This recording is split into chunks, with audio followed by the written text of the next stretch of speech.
Now we're going to talk about ethics, fines, and license suspensions.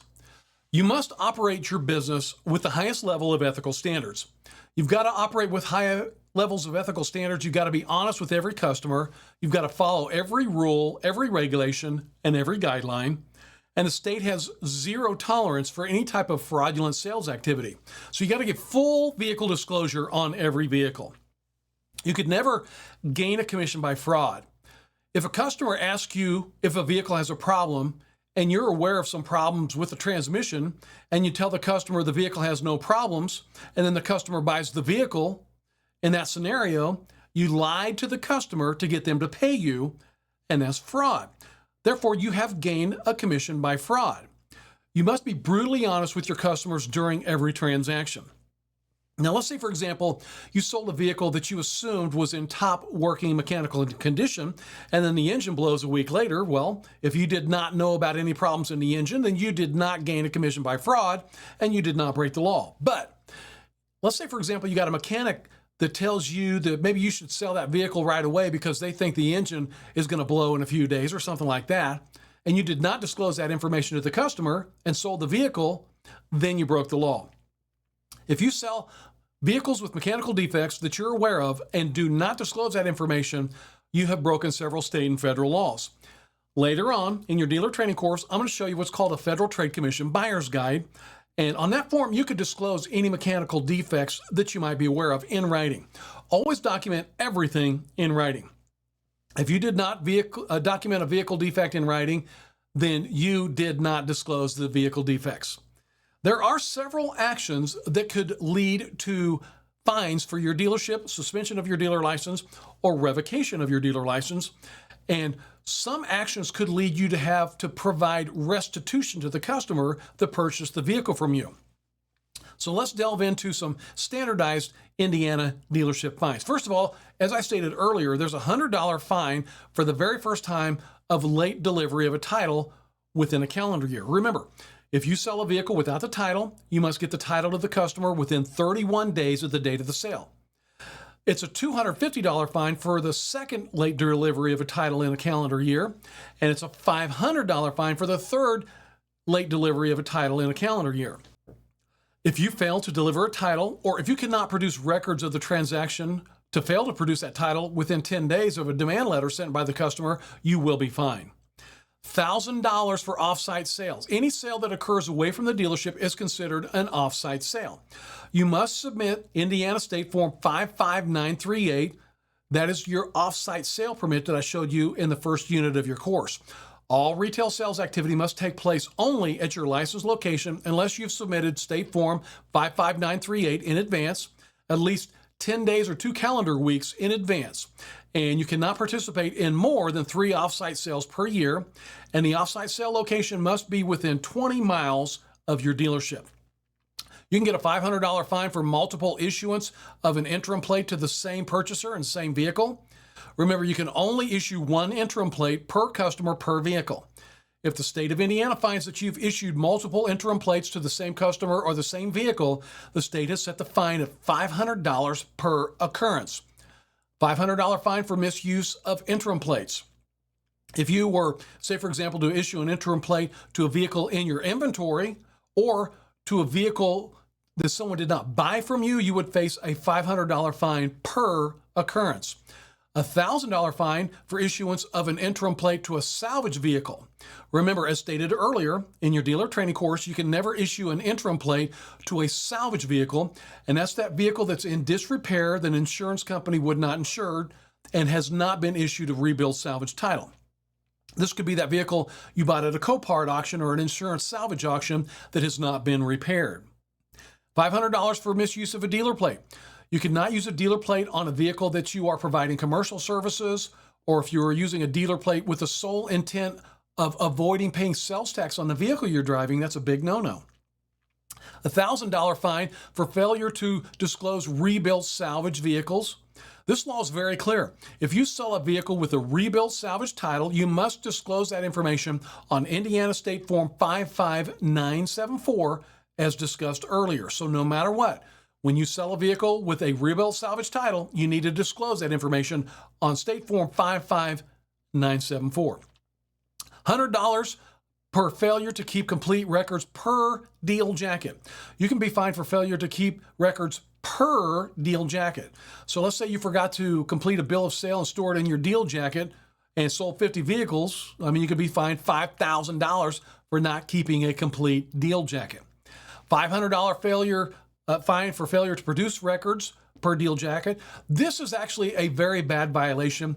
If you fail to produce a deal jacket that has been demanded by an examiner, you could face a $500 fine per jacket. Failure to produce a deal jacket is a serious offense with serious fines. If you're undergoing a dealer audit, be sure to comply with your examiner request for records immediately. $1,000 fine if you purchase a detached catalytic converter without that law enforcement affidavit that I showed you a little bit earlier, called Indiana State Form 57316. $500 fine if you fail to pay off a trade-in within 10 days. If a customer owes money on a vehicle they are trading, you must pay that trade-off in 10 days. $500 fine for failure to collect and remit sales tax. Failure to collect and remit sales tax is a serious violation of Indiana law. If you collected sales tax and did not remit the sales tax to the Indiana Department of Revenue through in time, you would be in serious violation of the law. All Indiana dealers must collect and submit the sales tax to the state. $250 fine for failure to add all owners and owner background checks. If you have a partner on the license that did not provide a background check, you would be fined. There really is no such thing as a silent partner on an Indiana dealer license. All partners and owners must be disclosed to the state and have that background check conducted. $250 fine for failure to notify the division of an address, name, or business entity change. So you must notify the division when you change your address, name, or if you change your business entity. For example, if you're changing your business structure from an LLC to a corporation, you would need to notify the division. $500 for an unauthorized consignment sale. You must complete the required documentation when you're selling a vehicle for someone else. The person must give you written permission to sell the vehicle on your lot. You must store the consignment documentation in your deal jacket. And if you are offering consignments, the first thing you want to do is contact your insurance agent, because there are some insurance policies that strictly prohibit dealers from selling vehicles on consignment. So please keep that information, be aware of that information as well. $500 for Sunday sales. Remember, Sunday motor vehicle sales by licensed Indiana dealers are prohibited. Indiana law requires dealers selling motor vehicles to remain closed on Sunday. Sunday sales are only allowed for motorcycle dealers, non-self-propelled dealers, trailer dealers, camper dealers. Sunday motor vehicle sales activity is a violation of state law and will lead to extensive fines or dealer license suspension or dealer license revocation. If you are a dealer selling motor vehicles, rest up on Sundays. You cannot sell motor vehicles on a Sunday. $1,000 for failure to disclose non-actual odometer reading. If you have an odometer discrepancy or an incorrect odometer, you must disclose that discrepancy in writing on the odometer disclosure form and the title. Let's talk about dealer license suspension. The following actions can actually get your dealer's license suspended. Failure to maintain bond. All dealers must be bonded during your entire licensure period. You may never let your bond expire. Failure to maintain insurance. All Indiana dealers must have an active insurance policy to cover the vehicles that they hold for resale. A dealer can never let their insurance lapse during your licensure period. Dishonored payments. Let's say, for example, you sent a bad check to pay for your dealer's license or something like that. That's a serious offense, and your license can be suspended. Or if you sent a check to pay for a fine that bounced, that's not good. Failure to pay any unpaid fines. If you are levied any fines for offenses, you must pay the fines or your dealer license could be suspended. Now, here are some reasons that could get your license revoked, which means you would lose your license permanently. Failure to appear for an audit. If an examiner notifies you of an audit and you fail to appear, you could have your dealer license revoked. Failure to maintain business location. You must maintain your business location. You can't take the sign off the building and take all your furniture out of your office and vacate the property the day after the examiner does that inspection. You have to maintain your business. Failure to notify if closing your business. If you ever decide to close your business, you need to submit business cessation form, state form 55905. I hope that that's a form that you never send in. I hope you keep in this business for many, many years. Failure to reverse sale after the 10-day demand letter. So if the customer has issued you notification that they want you to buy the vehicle back, if you were not able to produce that title in 31 days, then that's a bad violation, okay? Issuing fake or even altering interim plates. You can obviously never create a fake interim plate or alter an interim plate. Say, for example, like if you extended the expiration date with a marker or something like that, that would be a huge violation of the law. Selling, leasing, or permitting your dealer license to be used by a third party. I want to talk about this for a moment. You could never, say, for example, let your brother-in-law in Arizona use your Indiana dealer license to go to the Phoenix dealer auctions and then sell vehicles to customers up in Idaho. This would be allowing a third party to use your dealer license, which would lead to the revocation of your dealer's license. You cannot allow someone else to use your dealer license. Always, please keep that in mind. Failure to comply with orders of the division. If you receive orders from the division, say, for example, when you were notified of a non-compliance issue following an audit and you did not meet those requirements, you could have your dealer license revoked. Restitution to a customer. You might have to pay the customer restitution if you charged like a convenience fee without the proper disclosure, or if the sale was reversed and you failed to refund the money, or if you failed to disclose a salvage or rebuilt salvage status in a vehicle sold. Very serious violation.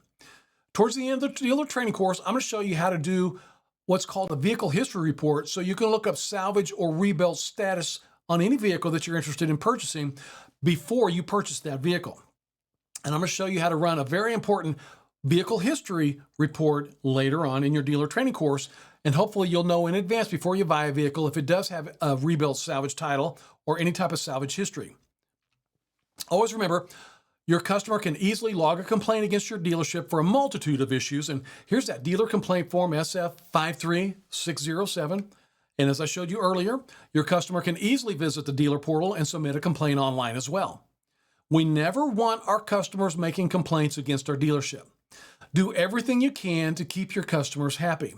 You do not want your customers filing complaints against your dealership. Just be sure to operate your new business with the highest level of ethical standards and take the steps that I'm showing you here to maintain compliance, and you're going to have this business open for many, many, many years. The income potential in this business is truly unlimited. You just need to follow a few very simple sets of rules and guidelines. You know, this is a tightly regulated business because it tends to be a very high profit business. And if you maintain 100% compliance with all the rules and guidelines, you'll never pay any fines out of your profits. So I am a big believer that 100% compliance equals 100% profits. I want to remind you, you can find the forms we discuss in your dealer training course at indiana.dealerslicense.com. Just scroll down on any page and click on the dealer license forms link, or you can review the information from this unit. Just go to indiana.dealerslicense.com, click on the videos link, and then you can just scroll down and view the video that's titled Indiana Dealer License Suspensions and Ethics.